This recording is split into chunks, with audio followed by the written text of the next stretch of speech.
औरंगजेब के गुणगान को लेकर के बीजेपी नेता नीतीश राणे ने एनसीपी नेता जितेन अव्हाड़ पर तंज कसा। नीतीश राणे ने एनसीपी के विधायक और राज्य के पूर्व मंत्री जितेन अव्हाड़ पर निशाना साधते हुए कहा कि अव्हाड़ की टिप्पणी स्वाभाविक थी, क्योंकि एनसीपी नेता के शीर्ष नेतृत्व ने पहले ही मुगल शासक के गुण गाए हैं और अपने नेतृत्व के खिलाफ नहीं जा सकते हैं। हाल ही में जितेन अव्हाड़ ने एक स्टेटमेंट दिया था जो बाद में विवाद का जड़ बन गया।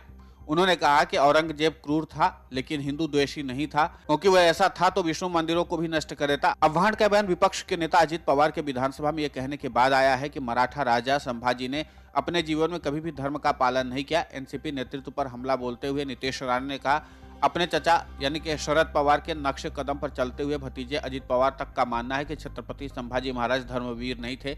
इन नेताओं ने कभी हिंदवी स्वराज के संस्थापक को श्रद्धांजलि देने के लिए रायगढ़ का दौरा नहीं किया। नीतीश राणे ने अव्हाड़ को संबोधित पत्र में कहा कि हालांकि औरंगजेब ने संभाजी महाराज को धर्म परिवर्तन के लिए मजबूर किया, लेकिन छत्रपति एक इंच भी नहीं हिले और उन्होंने हिंदुओं के लिए अपना जीवन बलिदान कर दिया। बीजेपी विधायक ने पत्र में औरंगजेब द्वारा नष्ट किए गए मंदिरों की एक सूची भी संलग्न की है।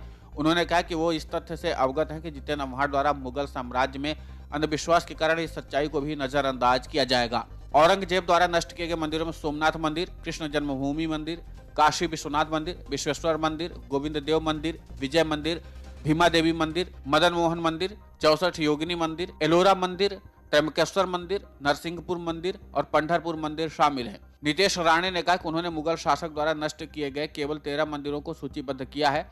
उनके अलावा कई अन्य छोटे मंदिरों को भी औरंगजेब ने नष्ट कर दिया था। अब आपको बताते हैं कि जितेन अव्हाड़ ने औरंगजेब को लेकर के क्या बयान दिया था। सोमवार को नेशनल कांग्रेस पार्टी के नेता जितेन अव्हाड़ ने कहा था कि मुगल बादशाह औरंगजेब हिंदू विरोधी नहीं था। प्रतिक्रिया से डर करके अव्हाड़ ने बात बदल दी। उन्होंने कहा कि औरंगजेब एक क्रूर शासक था जिसने सिंहासन पर चढ़ने के लिए अपने भाई और पिता की हत्या कर दी।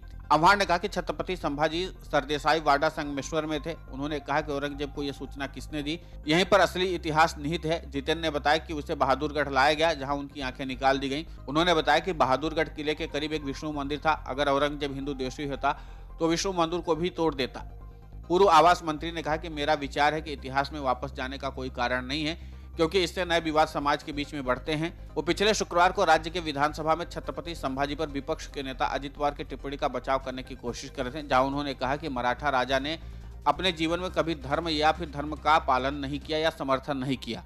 पिछले हफ्ते विधानसभा में अजित पवार ने कहा कि छत्रपति संभाजी महाराज धर्मवीर यानी धर्म के रक्षक नहीं थे, जिसको लेकर के महाराष्ट्र में ऐतिहासिक शख्सियतों को लेकर विवाद फिर से बढ़ गया। अजित की इस टिप्पणी पर बीजेपी ने दावा किया कि एनसीपी नेता की टिप्पणी संभाजी महाराज का अपमान था।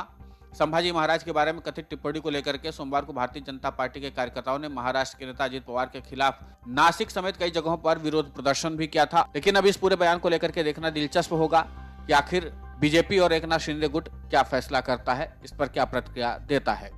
Video desk अमरुजाला.com। डाउनलोड करें अमर उजाला ऐप और पाएं खबरें लगातार। अगर आप ये वीडियो YouTube पर देख रहे हैं तो हमारे चैनल को सब्सक्राइब करें और बेल आइकन को दबाना ना भूलें। अगर आप Facebook पर ये वीडियो देख रहे हैं तो हमारे पेज को लाइक करें।